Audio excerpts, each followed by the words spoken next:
Hello, hello, hello. It's Monique J, and you're probably wondering what am I doing? Okay. Well, you probably not, but however, I'm about to tell you. So, if you go and check out any of my stuff, you should know that I am a breast cancer survivor, and that 15 years ago, I started doing a cancer awareness event when I was told that my cancer and my mom's cancer, we were diagnosed a week apart of each other. And I'll tell that a little bit more about that story to hopefully share and help somebody else one day who may not be sure or afraid to, just read the signs that their body is giving them. But so, we started an event called the Celebration. My first one, I called it the Celebration of Life Cancer Awareness, or Breast Cancer Awareness event, I think is what it was called at the time.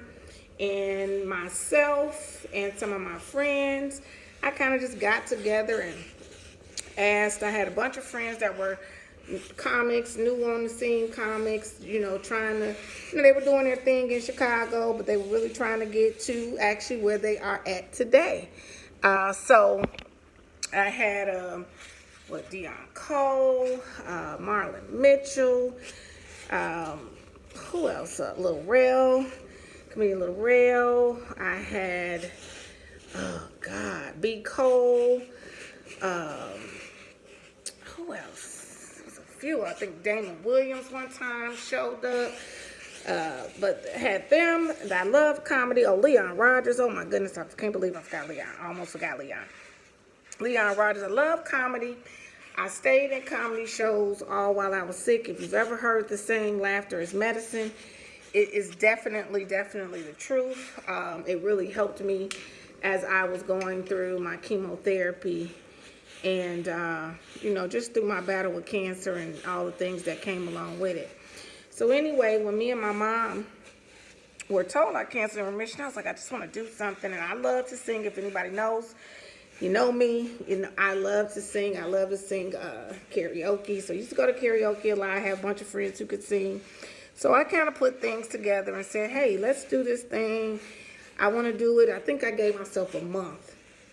And then we used to go out a lot and do the things. So local lounge in Calumet City, Illinois, asked them, hey, could I get the spot? And this is what we wanted to do.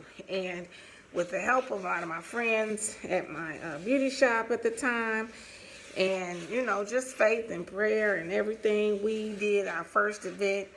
It was nice. It turned out really nice. I think that first one was supposed to only have like 2 or 3 comics, but because a lot of them had just known me from coming, a lot of the local Chicago comics, they just was showing up, and I was like, you want 10 minutes? You want 10 minutes?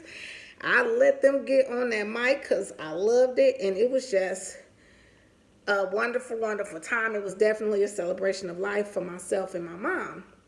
Anyhow, fast forward to now, it's 2019. That first one was in 2004. So hence this. I live in the Dallas area.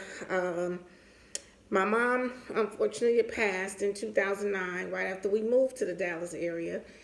But I continued doing the celebration of life. Each year it has gotten bigger, venue changes, things like that. To better places. This past 3 years, we've been at the same location in Carrollton, Texas. I love the location. I love the owner. Just a very helpful man situation, especially with us being a nonprofit. So I really do love the location. It's called the Plaza Arts Center. It's in downtown, historical downtown part of Carrollton, Texas. It's a great venue to rent. You definitely reach out. His name is Clarence. Tell him Monique sent you from Cold Pink Productions. If you reach out and you're in that area, it's like it used to be a theater. It looks like a movie theater or old performance theater. But it's a great venue. So anywho, now, we do the event. And we have to do a lot of the stuff. I have to do a lot of stuff myself. So for years, I had been renting linens. And nobody who helps me or helped me ever thought to suggest that I find a way to buy my own until this year. And my cousin Chrissy, who is going to be catering the event this year. Shout out to her catering business. Is called Special Occasions Catering. It's out of Kansas City, Missouri. So if you're in Kansas City, Missouri, and you need a caterer, reach out to Special Occasions Catering. If you want their information, I'll have it in my description or caption on this video. But she suggested me getting my own linens. That way we're not spending money, because we're a very small nonprofit. We function just strictly off of the donations that we collect, small donations that we collect throughout the year, and really for this event just off of ticket sales. And we do get sponsorships and donations for this event from Tito's Vodka. Shout out to Tito's Vodka. Tito's Vodka has been a great supporter of Cold Pink Productions and this event over the past, I think it's been 4 years now. Walmart is always a great supporter of us and our programs that we have. So our local Walmarts, and definitely always the Frisco Rough Riders. It's a baseball team in Frisco, Texas. They always donate and give us something, along with Total Wine and More liquor stores. So anywho, she gave me this suggestion about buying my own linens. I forgot when you buy them, so I ordered them a couple months ago. Had them sitting in the box. Of course, I had my daughter graduating and going on prom and all these things, so I wasn't really thinking about none of this stuff. And now the event is Sunday, and all these linens need to be steamed, because I don't want anybody walking in there seeing wrinkles, wondering why nobody pressed out the linens. Now, I ain't saying this is gonna be the best pressing that we will have, but they won't be looking like they just came out the box. So that's what I'm doing now, and I decided to make a video because I'm bored. I'm an empty nester. Why not be in the house and talk to your YouTube channel or your live and everywhere else that I'm going to put this video. So I wanted to talk a little bit about just me having cancer, how old I was when I was diagnosed with cancer, and a little bit about my story. So when I was 30 years old, my doctor I had a bout with cervical cancer, or some issues with cervical cancer, in my mid-20s. And so when I was around 30, my doctor had asked me, did I plan on having children? And I said, yeah. At the time, I was teaching and coaching at a school in South Holland, Illinois, Thornwood High School. Thunderbirds. I am a Thunderbird myself as well. But I was coaching basketball and track there, and working and loving, just loving it, loving the kids, really loving the kids, and, just being a positive impact on the kids. And I love basketball and I love track. So anyway, being there for them and being overly a coach, I thought all of them was my children. I knew I didn't have space in my life for my own children yet. Plus, I wasn't in a serious relationship. And if you know, I got my other show, The Wind Down, weekly wind down. So I'm winding down, y'all, just so you know. Anyway, so I just wasn't ready to have children, and hadn't had children yet. So I had been on birth control from when I first went away to college, and I remained on it until I had changed religions, and then I became celibate. After years of that, wasn't celibate no more, and wasn't doing any kind of birth control pills or things like that. And unfortunately, got into a bad situation. And so then my doctor had put me on birth control again. And for you who may be saying TMI. You know what I believe. You share your, people sharing their stories and sharing things. I know that it can help somebody, because somebody may be going through this exact same thing and not know who to talk to or know what to do.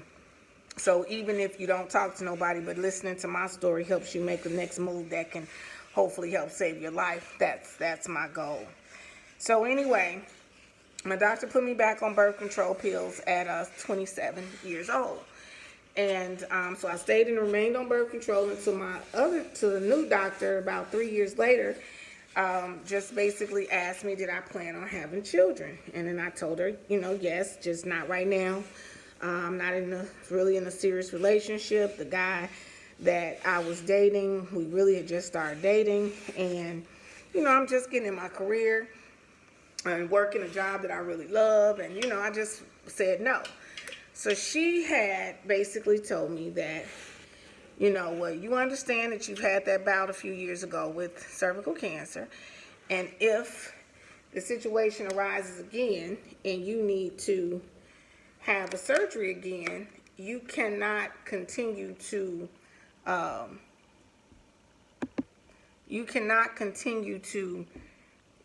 surgery on your cervix and think that you will be able to have a baby or, and have a healthy pregnancy. So she said, you really need to think about it. And if you don't want to have a baby with your current boyfriend, if you're not sure, maybe we can look at other options, sperm donor, things like that. So of course, I was like, look, I ain't got to get that serious, no sperm donor. I got some people that if it get that serious, I'm sure they, donate that I'll be all right with. So anyway, I came home and I talked to my then boyfriend and, kind of told him what the doctor said. We made the decision to, make a child together. So I got off birth control. I was pregnant 4 weeks later. And not even 4 weeks after that man, I got rid of him too. But we're not going to go on there. We're going to stay on this health issue. So, about 4 months into my pregnancy, I started having very, very, very bad stomach pains. And we did not know what it was. I was so afraid. I thought, oh my goodness, I might be miscarrying. And I didn't, of course, this baby was planned. This wasn't, an accident. This wasn't, anything. I planned to get pregnant. I planned to have my child at the time. Didn't know what it was. Me and him planned to be parents together, even though we may not be together as a couple. And so that was very scary. And so I rushed myself, I think, to the hospital. And it took them about a day or two. I was just in severe, severe pain. No bleeding, praise God. But I was just in severe pain, and I just wasn't sure what was wrong. So after a couple of days, I think they did an ultrasound or something on my stomach, and then they saw that I had fibroid tumors. And I want to say she said I had about 3. And at the time that it was, she said they were about the size of a orange or grapefruit, one of those fruits, a fruit, damn it. And she basically told me, the doctor basically told me that by me being pregnant, there is nothing that you can do. There's nothing that I can do right now, no surgeries, none of the options that they have for fibroids. So she was like, you're going to miscarry, probably at about 7 months. Because what happens is, as the baby grows, the water, called the sac grows, the tumors are growing, and they're going to butt up against each other, and the tumor will end up breaking the water sac that the baby's in, that will cause me to miscarry. So I was like, no, me and the Lord planned for this child. So I don't think that's my story. So, of course, I knew I couldn't take any medication, couldn't have surgery, any of that stuff. So I got to researching. Me and my mother used to be, we're not used to, I'm really into natural ways of healing things and natural ways of fixing things. So we looked up natural way to shrink fibroid tumors. In the book, it was basically a vitamin cocktail of different vitamins. I know definitely it was selenium, it was iron, it was zinc, and I think I want to say vitamin C. What I'll do is I'll definitely put that in the description box, that vitamin cocktail and the amount, because I started doing that. I didn't tell my doctor because, of course, my gynecologist, because, of course, you know, they never want you to be doing anything because they want you to just be on medication. Or she must wanted me to miscarry. So I didn't tell her, and I started immediately taking the vitamins, the IUs and everything the way that they said it. What I can tell you, while I left that hospital, that same day I left the hospital, I was still in pain because, of course, I could do. I went and got the vitamins and the supplements rather, and I started taking them. By the next day, I did not have any more pains. And remember, I was 4 months pregnant. When I went in about 3 weeks after that for another ultrasound, my doctor, my gynecologist, was so shocked because she said that the fibroid tumors were now about the size of a pea. She was just like, oh my goodness, I've never seen this. And of course, y'all, I ain't tell her, oh, I've been doing, because I didn't want her to tell me to not do that. So I continued to take those supplements, and I carried my daughter without a problem.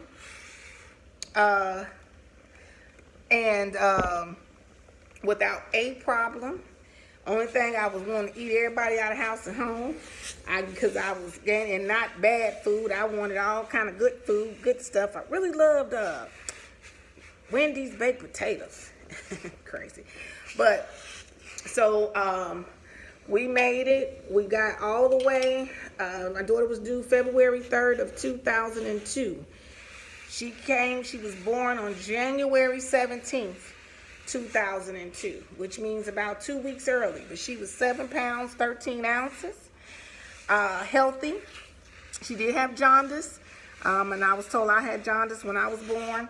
But as y'all know, what they said about that miscarriage and stuff didn't happen. But of course, it was because I started taking those supplements, and they did shrink the tumors. So I now always tell people, because if you don't know, and if you're probably a woman, you're watching this, and you've had fibroids, and you know it's very prominent with us African American women, and the first thing they want to tell you is to get a hysterectomy, or to get the is it a hysterectomy? I think that's it, and then they have another, or they can just remove the fibroids, do surgery. I'm just gonna tell you this. You know, doctors go to school to save, you know, to learn to save lives. But the reality of it is, too, people choose to be doctors because of the salary that comes with it. And you make a whole lot more money doing surgery and prescribing medications than you do telling people ways to naturally fix things. Some things cannot be fixed naturally, and I do understand that, and I know that. But I also know when it comes to this, and I've met and have so many friends and people who have been directed or have gotten hysterectomies, and basically, to me, you know, I'm not a conspiracy theorist, but, you know, to continue to keep telling black women to have hysterectomies and prevent themselves from making more black children, I think it may be a little trick to it. So anyway, so she came January 17th, 2002. Everything, you know, I had 2 adopted daughters. At the time they were 15. No, one was 14, the other was 16 when she was born. We were going, working. I was an entrepreneur, working with my daughters, doing what I got to do. You know, father not doing what he got to do. But we making the Lord, me and the Lord and I, with his support and greatness, are figuring out how to maintain, you know. And because, I forgot to say that I decided to quit my job as a educator and as a coach in 2000 when I decided to have my daughter. Because my mother worked a whole lot when I was growing up, and she did not have the opportunity. I'm trying to figure out where I want to put this. She did not have the opportunity to see me participate in a lot of things that I did. I was a track athlete. I played basketball. I sang. I did a lot of things, and my mother was not able to see a lot of it because she was working so much. So I decided that when I knew that I probably would be going towards motherhood, that I didn't want to be working. I had a cosmetology license. I had, education, or had been doing a tax business. So I just wanted to, push my businesses and then eventually, get pregnant, which is what happened. So was doing that with my children.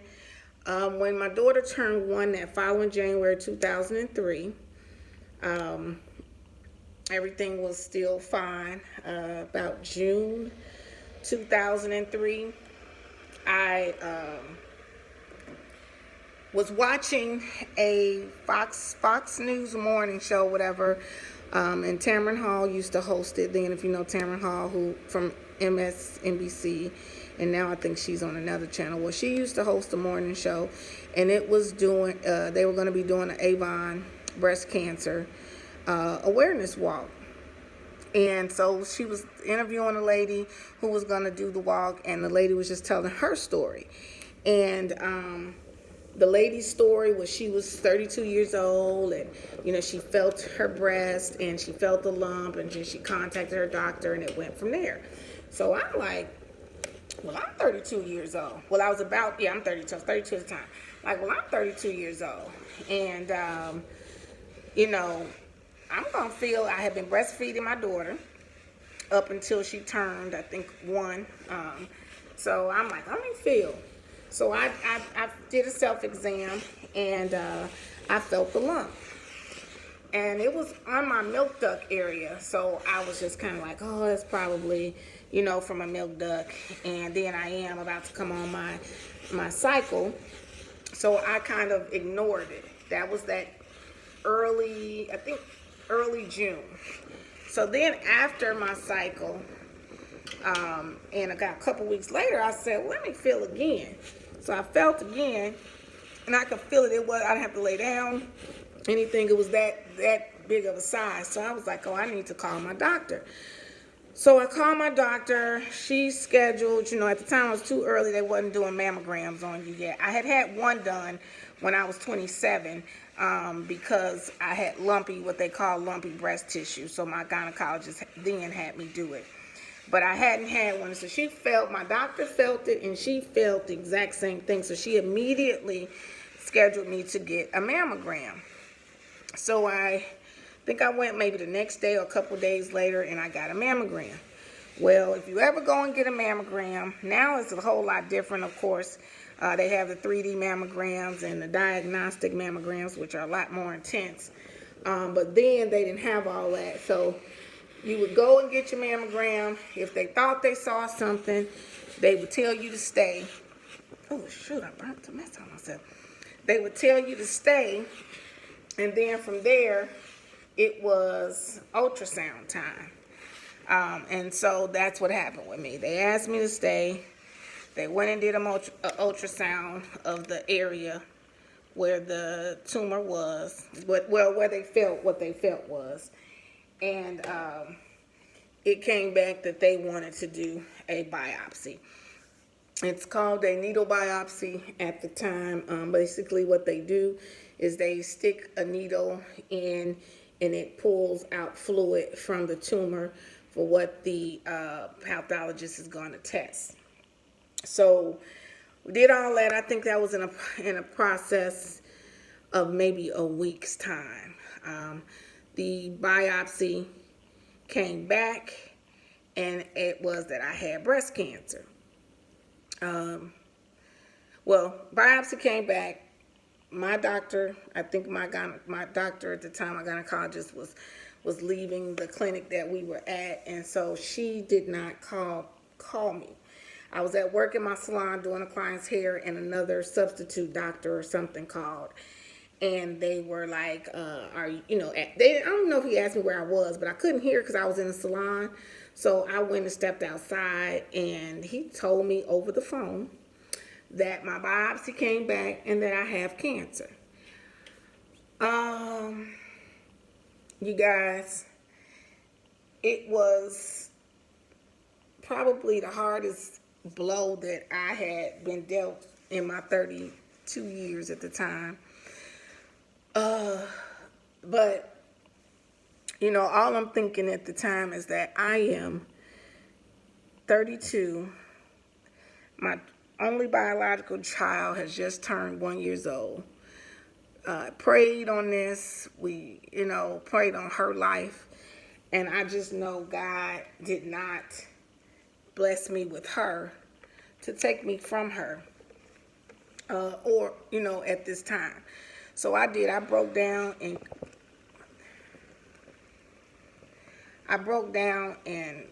I was crying outside. You know, I did have a client, so I couldn't be out there crying long. I cried, and then I called my aunt, and my aunt was just, I told her what, I have an aunt that is a very spiritual lady. Her name is Auntie Jerry. So I called Auntie Jerry. I didn't even call my mom at first. So my mom had been going through some medical, this thing is getting bad. She had been going through some health issues, so I didn't really want to tell her about it right then and there. She was going through some stuff that they didn't know what it was. Look at this thing shooting out, y'all. Can you see it? I'm going to put it on my computer. But she was going through some things, so I just didn't want to tell her right then and there. And so Lord. So my aunt said, look, Monique, you know, God is not going to put more on you than you can bear. You got to find out what you got to do, and you're going to do it. So I wiped my tears. I went back in the salon. My clients, if anybody is one of my clients, you know, all of my clients, all my life that I've been doing anything, any of the services that I do are like family. So I told my client what happened, what was going on, and I can't remember who it was, but we stopped in that moment and we prayed together, and then I told everyone in the shop. And from that point, I was like, look, what's the plan?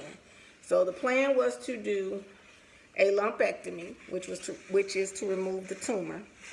And then they were taking out 3 of my lymph nodes on my left side, because my tumor was on my left, under my arm, to test those as well to see if they had cancer in them, because if they do, that determines how harsh of a treatment you're going to get. Well, that's at the time, that's what it meant, how strong, because if the lymph nodes have cancer in it, that means that it has jumped from just being in my breast to being in my lymph nodes. And so a lot of times that's the difference in whether or not they suggest chemotherapy or if they just suggest, doing radiation.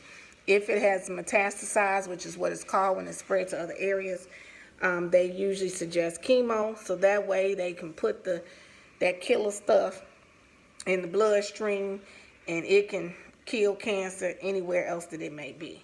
So we did the lumpectomy. They removed the lymph nodes and tested them, and it came back that 1 of my 3 lymph nodes had cancer, which meant that I was going to have to do chemotherapy for, I think it was started in August. So I was getting chemotherapy for almost 5 months. The way that mine was once every 3 weeks on a Monday. And I had 2 different rounds. I was going to have 2 different rounds of chemo. So that means 2 different types. The first one, I can't remember the name of it, and that's just because it didn't do me so bad. But that second one, I will never forget. You probably see the commercials for it all the time now. It's called Taxotere. It was horrible. I guess it did its job. It killed the cancer, but it almost broke me down bad. When I say it had broke my immune system down very bad, I had started getting mouth sores. I lost my taste buds, and what I found out, it was because it was also destroying my white blood cell count. And of course, that is what keeps you healthy or immune to things. And so I was just getting all kind of stuff. It was horrible. So then my doctor suggested that I started taking these shots, which would boost up my white blood cell count, which is called Neupogen. Now the thing is with the Neupogen, you needed to take the shots. I think it was the next 3 days after you get chemo, but it was a shot. And I don't like needles. I don't like shots. I lived about 45 minutes from where I would go to my oncologist. But my crazy butt, I was driving the 3 days to let the nurses, my oncology nurses, give me the shot because I didn't want to give myself the shot. But then I eventually, I was needed to do it myself. And they were like, just choose the fattest place on your body. And of course, after that, I had just had a baby. So the fattest place was right here. So I was like, oh, I got a fat place or whatever. So they showed me how to do it. And I did the Neupogen shots, and that did really help me. It helped with the cold, the cold sores went away. I started getting my taste buds back. I did lose every stitch of hair on my body. Every stitch of hair on my body. Hence, if I get closer in the camera, this is the most that my eyebrows grew back. You really can't see. It's a little lash. This is the most that my lashes grew back. The hair on my arms, and mind you, this is 2003, so it just tells you how strong and powerful that chemotherapy and stuff is. The hair on my arms kind of came back normal. I know to you it looks like, I have a lot of hair on my head. It looks thick. If I open it up, which you can see is blue, my scalp may be blue because I just did Pravana. But if I open up, it's very thin, and spots are thin and balding, which is a side effect of the chemo, the Taxotere. It can cause, they didn't tell us that then, but it causes permanent baldness. It can cause permanent baldness. So I have several spaces in my hair that are bald and clean. On top of, I now do battle with hyperthyroidism. So that affects your hair or whatever too. I'm not sure if that is a side effect from, the chemo and everything else. But, I'm working, I'm living, I'm praying, I'm working to do good. And I just keep pushing through, and I'm sharing, I'm talking and hoping, because I am blessed. It's 15 years later. And even despite these, effects from the side effects, I'm here. So anyway, I took my last bout of that chemo in January of 2004. And from there, I was going next to 3 months of radiation. And the radiation is not as bad as the chemotherapy because, of course, it's not anything, as you'll see here, I'll show you guys here if you see that. That is, I had to have what's called a port put in because I have very thin veins. And with chemo, it's an IV. They're putting the medicine in. So they put a port in so that every time I go get my chemo, they just stick the needle in there, and the port is hooked to my artery, and it feeds the blood. Feeds the medicine. It would feed it through my bloodstream. Now, I had my port removed 5 years after I was told my cancer was in remission. Because, that's, to me, it was safer. They say, because it can reoccur. I didn't want to go because that's a surgery to put that in. So I didn't want to have to go through another surgery again. So I left it in there. It was a little uncomfortable, but I'd rather that discomfort for that 5 years than to have surgery again. So anyway, so we did the radiation. And the radiation, because it's a light zapping at that area, it does, take away a lot of your energy. For me, because I was very busty, my breasts were, at that time, about a 36G I was. I say was because about 3 years ago, thanks to Dr. John Antonetti at Clinic Dallas, I did get a breast reduction a few years ago, maybe 3 years in December, this coming December. So, but I was very busty then. So, of course, when you're getting the radiation, they don't really want you to wear a bra. And not wearing a bra and then being busty, and then they're zapping and that's burning your skin. Then your breast is sitting on your skin and then it's sweating, and it just started peeling and burning, and my skin was coming off, and it was, that part was the worst part of the radiation. I am still now to this day, even after, you know, all these years, my left side over here is darker. Getting a reduction, it took away a lot of that because my where my lumpectomy was right under here, and my skin, because I keloid in some areas, as you'll see there, and I had done that scar tissue, and so my breast on my left breast had inverted. And so, but with Dr. Antonetti doing the reduction, he basically reshaped them to be a full breast. But I do have this cut here, of course, the cuts from the lift and the reduction, and then I have a scar under my arm from where they took the lymph nodes.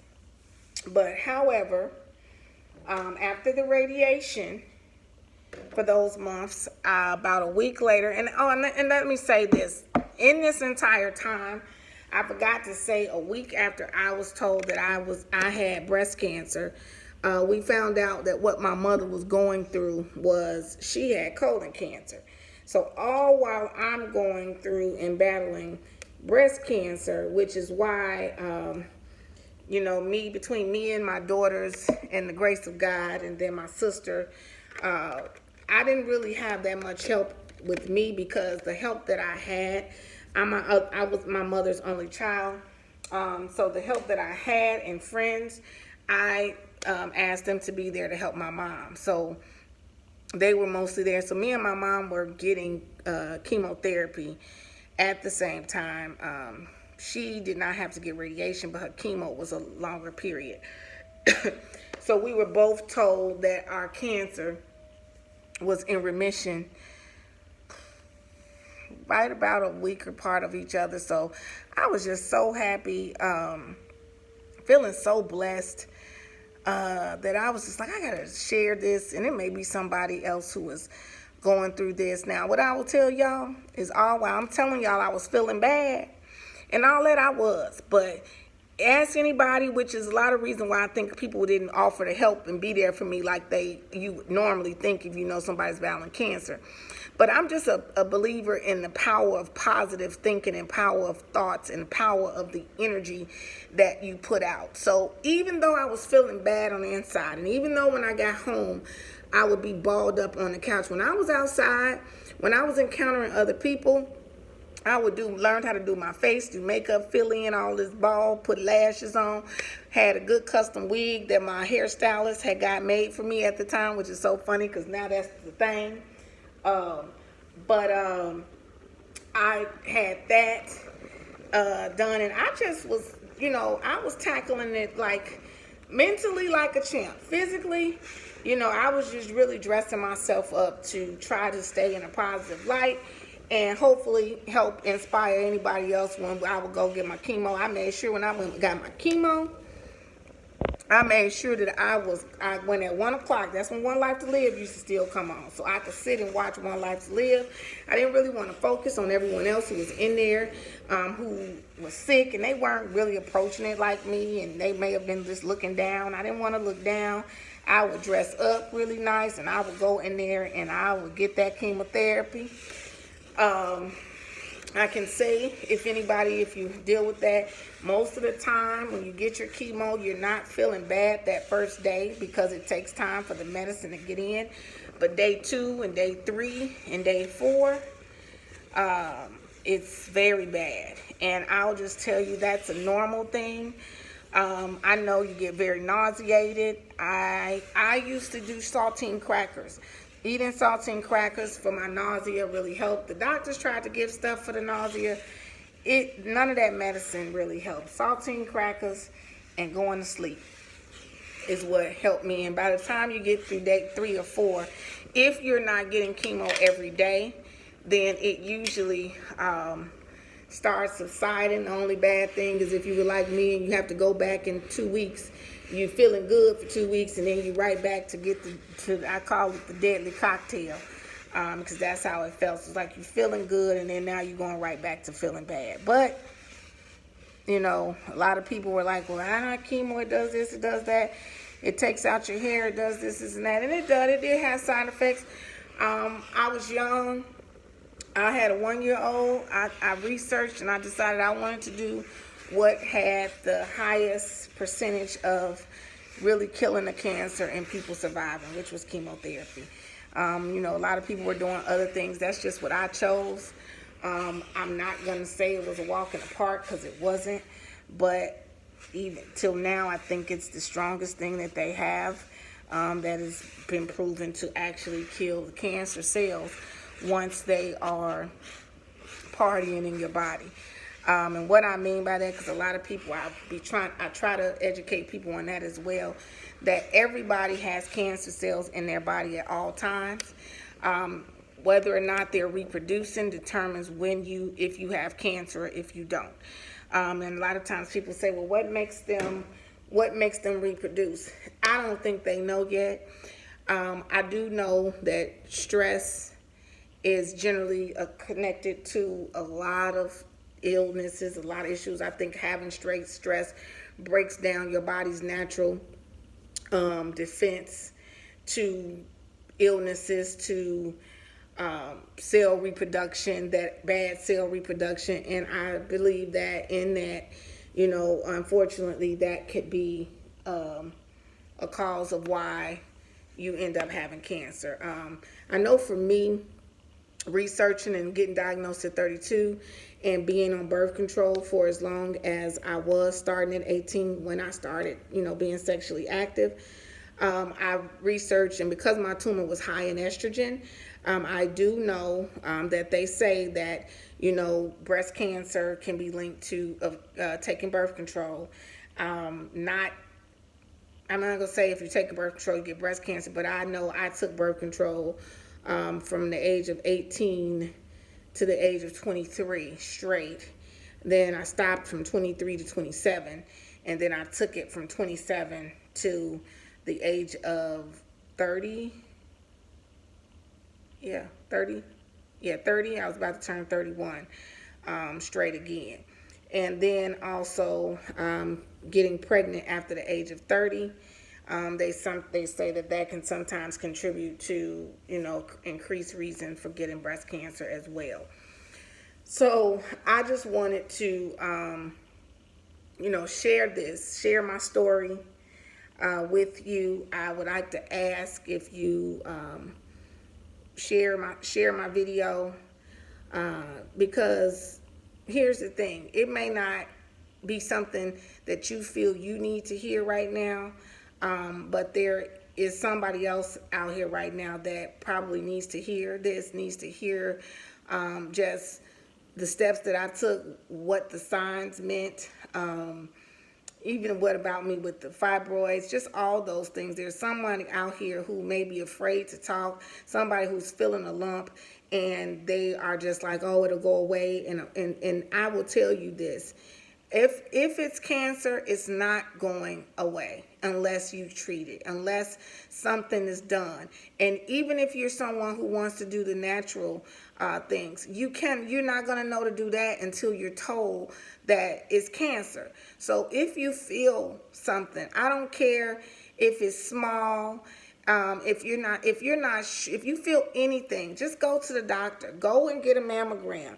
Ask for a 3D mammogram. Ask for a breast MRI. That's one of the best things you can do, because it sees through everything and it can tell you for sure. But do not sit and let something be happening in your body, because here's the thing. Fear has never solved any problems. Being afraid and not attacking something has never solved anything. If it's something, then now you catch it early. And then you'll be in a situation, because even me, it wasn't as early as it could have been, because I know people who catch it at stage 1 and it hasn't spread. Mine was still technically considered early, even though it had spread, but I just had to do a little bit more battling or combating against what I was going with at the time. But had I ignored it, had I said no, it would have constantly grown. And with cancer tumors, when they grow, as they get bigger and bigger, they start jumping off, those cells start jumping off to other parts of your body. And when it gets to a whole lot of places, the chances of survival are decreased, as well as now the things that you have to do and the medicines that you have to take are a whole lot harsher. You may have to take chemotherapy every day, when I had to take it once every 3 weeks. So I just want you to not be afraid to go and see what's going on with your body. And regardless of what, if you're going to take medicine, if you're going to go the homeopathic way, if you're going to go the natural, it's just so, if whatever you're going to do, you need to know what's going on with your body. You need to definitely, change your diet, period. All of us. I don't care if it's something wrong or not. A lot of the illnesses and a lot of the issues that we have, and most of them are about with the foods that we put in our body. You've heard the saying, you are what you eat. It is true. And it's just so much, processed foods and foods with preservatives and things that stuff is, contributing to us with all of these illnesses and stuff. So I just want, I hope that my video helps somebody.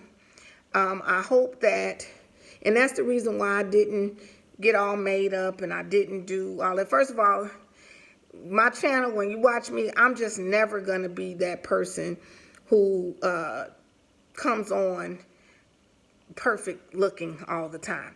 I'm perfect thinking because I'm a positive thinker. I'm not a perfect person, but I work hard to make sure that I'm being the light that I want to see in the world. And the way for me to be that light is to be as straight up, to be unapologetically me, and to be my authentic self.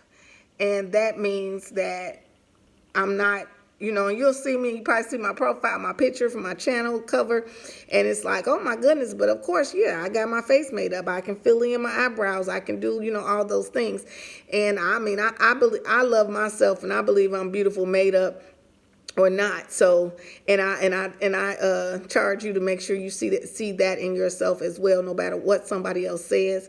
You always know that you are beautiful. You are created exactly the way God wanted you to be created, and you are his child. So anybody who has something negative to say about who you are or what you do, you know what? Tune them out like white noise and keep pushing forward. Because there are so many things going on and bigger things going on today in the world and in people's lives. But to worry about what somebody has to say about what you look like or what you drive or what you wear, that's just a waste of your energy. So that's the reason why I definitely wanted to, I'm going to move the camera, wanted to do this video and make sure that I showed, just the effects of my life after cancer. Like I said, you see my eyebrows, you can see, and I have lashes. They're just very, very thin. It did affect my skin tone because if you see my arms, they're dark and my face is pretty light. And then you'll see areas in my head where it's, I make it do what it do, but it's bald spots. And so, but hey, I'm here. So that is what I am going to focus on, and I charge you to do the same. So I just want to thank you so much for watching my video. Please share, please subscribe to my channel, to this channel, and head on over to the Weekly Wind Down YouTube channel and subscribe to that as well if you don't mind. Hit the notification bell. And then I'm going to put in my description, my website, I have a newly launched website, and on it there are items of mine that you can purchase. I love, like I said, I love to promote positivity, self-love, self-confidence. So I have a t-shirt line that's called affirmation tee, and it's just one word. It's for I have shirts for women. I'm having some shirts now designed for men. You can get my book. The link for that will be in there, and the title of my book is Change Your Thinking, Change Your Outcome. It's available on Apple iBooks as well as Amazon Kindle. It's the first book in the series. It is only an ebook. But I will be doing a second book that will be a little longer, and it will be hard copy as well. So I'm going to put all that in. I'm going to put in the the supplement cocktail that I spoke about for shrinking the fibroid tumors. And as I say in my book, if you are somebody who's battling that and you want to do something other than surgery, which you should, because you shouldn't be wanting nobody to take out your woman parts, commitment and discipline is what it takes. It's not easy. It's about 6 to 8 pills a day. But those are natural supplements that can help save you from getting cut on, save you from having to spend money on surgery, and save you from no longer having your female reproductive organs. So please, if you are battling with fibroid tumors, they told you you've had them, please take this down. Go to CVS, Walgreens, Walmart, anywhere that sells supplements, and purchase them and take them according to what I have there. And again, like I said, I will put it there. Thank you again so much for watching my YouTube channel. This is Monique J.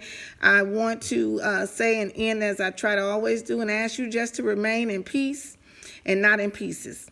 Okay, God bless y'all. Thanks so much for watching. Feel your boobies. Early detection saves lives. Visit my nonprofit. What's my nonprofit page? Oh, coldpinkproductions.org. The website is www.coldpinkproductions.org. It will be in the description, as well as information about business opportunity for anybody who is a rideshare driver or wants to be a rideshare driver. So again, God bless you all. Thanks for watching, and I will see you next time.